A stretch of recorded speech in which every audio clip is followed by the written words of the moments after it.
Ang kwento ni Zanjo Marudo at Ria Ataide ay tungkol sa pagkakaibigan na unti-unting nagbago na kinalaunan ay nauwi sa pag-iibigan. Sa kaliwat kanang hiwalayan ngayon ng ilang celebrity couples, pinatunayan ni Zanjo at Ria na posibleng mauwi ang pag-iibigan sa panghabang buhay na pagsasama. The Philippine Showbiz List presents detalye sa engagement ni Zanjo Marudo at Ria Ataide. The dating rumors. Katunayan, kilala na ni Zanjo at Ria ang isa't isa mula noong sila ay magkatrabaho sa 2017 ABS-CBN drama na My Dear Heart at hindi may pagkakaila ang kanilang on-screen chemistry. Ganun pa man, ang kanilang samahan sa labas ng kamera na binigyang pansin at pinalago sa mga taong lumipas ay nagtayo ng pundasyon para sa kanilang relasyon. Matatandaan na as early as summer 2022, nagsimulang umugong ang pagkakamabutihan ni Ria at Zanjo. Ito ay kasunod na paglabasan ng mga larawan nilang magkasama. Bagamat hindi nakapagtataka ang madalas lang bonding dahil na rin sa parehas lang circle of friends, hindi may iwasang bigyan ng kahulugan ang kakaiba nilang kinikilos na animoy humigit pa sa pagkakaibigan. Nagpatibay pa sa espekulasyong pagkakamabutihan ng dalawa ay nang ibuking mismo ng ina ni Ria na si Sylvia Sanchez na may espesyal na relasyon ng anak at si Zanjo. Sa isang interview noong October 2022, isinawalat ni Sylvia na exclusively dating ang relationship status ng mga ito. Bukas din siya sa pagsasabing boto siya kay Zanjo para kay Ria dahil nakikita niyang mabait ang aktor. Ang tagpong ito ay nasundan pa na mas lalong nagpalalim sa kanilang pagtitinginan dahil sa year-ender Instagram post ni Ria kung saan ay ipinasilip niya ang ilang sweet moments sila ni Zanjo. Makikita rito ang cute moment nila sa beach na kuha sa El Nido, Palawan. Sa Halloween vacation ng kanilang barkada sa Tokyo, Japan, makikitang sweet sila sa isa't isa kahit sa group photos nila. May kuha si Zanjo na nakaakbay kay Ria at nakayakap naman si Ria kay Zanjo habang naglalakad sila sa kalsada. Mahihinuhang magkasundo sila sa hilig sa pag-travel.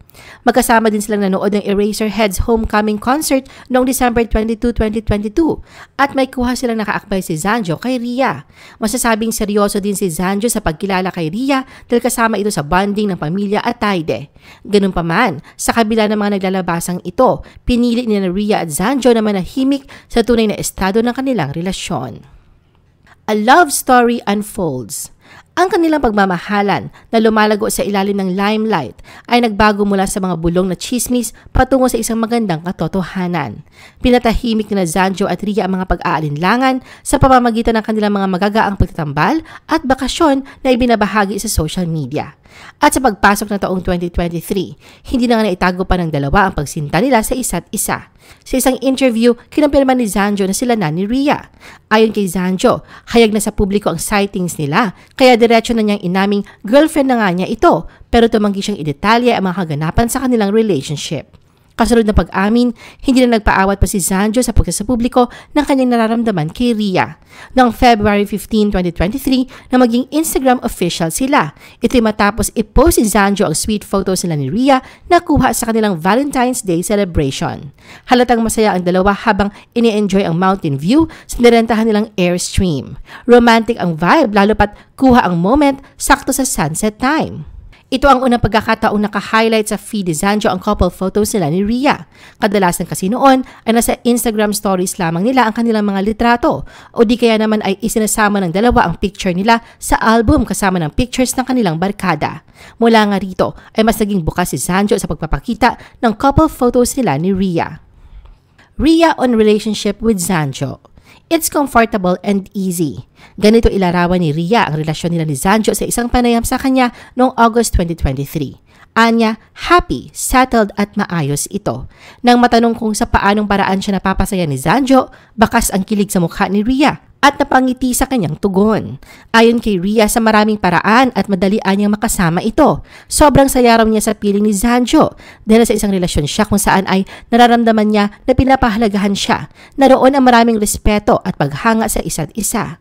Paliwanag ni Ria, naging parte kasi siya ng isang relasyon na puno ng damdamin sa paraang palaging nag-aaway, madalas umiiyak dahil yun ay nakagawian nila. Katunayan, isa sa hinahangaan niya sa nobyo ay ang pagiging professional at understanding nito.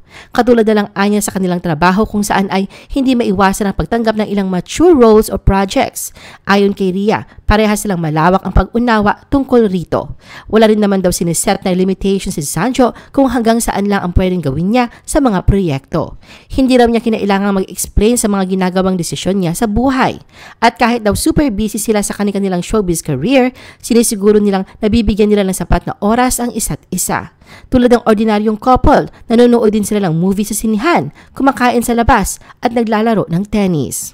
Ang maganda din daw sa samahan nila ay dahil sa nag-umpisa sila bilang magkaibigan. Pakiramdam ni Rhea, ang pagiging magkaibigan ay palaging isang magandang simula para sa anumang relasyon. Para sa kanya, ang pagkilala sa isa't isa sa antas na yon at pag-unlad mula roon ay laging isang magandang kwento. Binigyang diin din ni Rhea na hanggat maaari ay gusto niyang panatilihing pribado ang relasyon nila ni Zanjo. Mas marami anyang kapayapaan sa pag-iingat sa mga bagay kapag ganito. Alam naman daw niya na isa siyang public figure at kasama ang pagiging bukas niya sa larangang ginagalawan. Ganun pa man, pakiramdam niya raw ay hindi na kailangan pang gawing public ang tungkol sa kanyang love life. Sapat na raw sa kanya na alam ng mga tao na nag-iibigan sila ni Zanjo at hindi na kailangan pang malaman o ibahagi ang detalye. Mas gusto niyang gawing private ito para iwas intriga at chismis.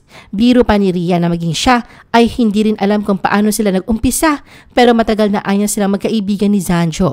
Taong 2022 daw nang makita nila ang isa't isa na higit pa sa magkaibigan at naging official din ng taong yon. Samantala, bagamat nagsisimula pa lang ang pagyabong ng kwento ng kanilang pag-iibigan, hayagan si Rhea sa pagsasabing natagpuan na niya ang kanyang the one sa katauhan ni Zanjo.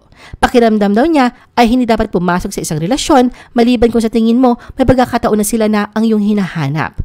Paglalarawan pa niya sa estado ng kanyang love life, happy and relaxed. Love life is meant to be something that makes you happy, and I'm so glad that's exactly what it is.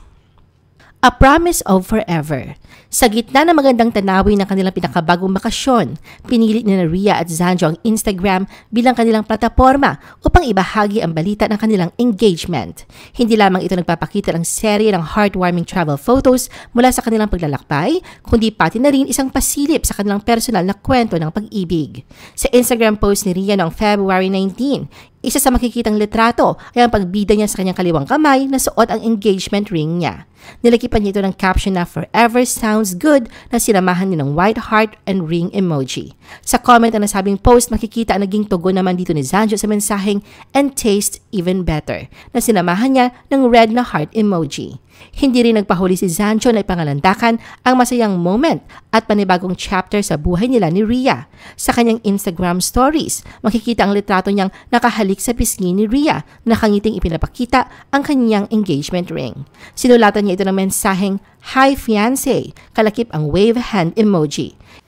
I-post ang inyong comments at reaction sa baba at huwag kalimutan na i-like at i-share ang video na ito.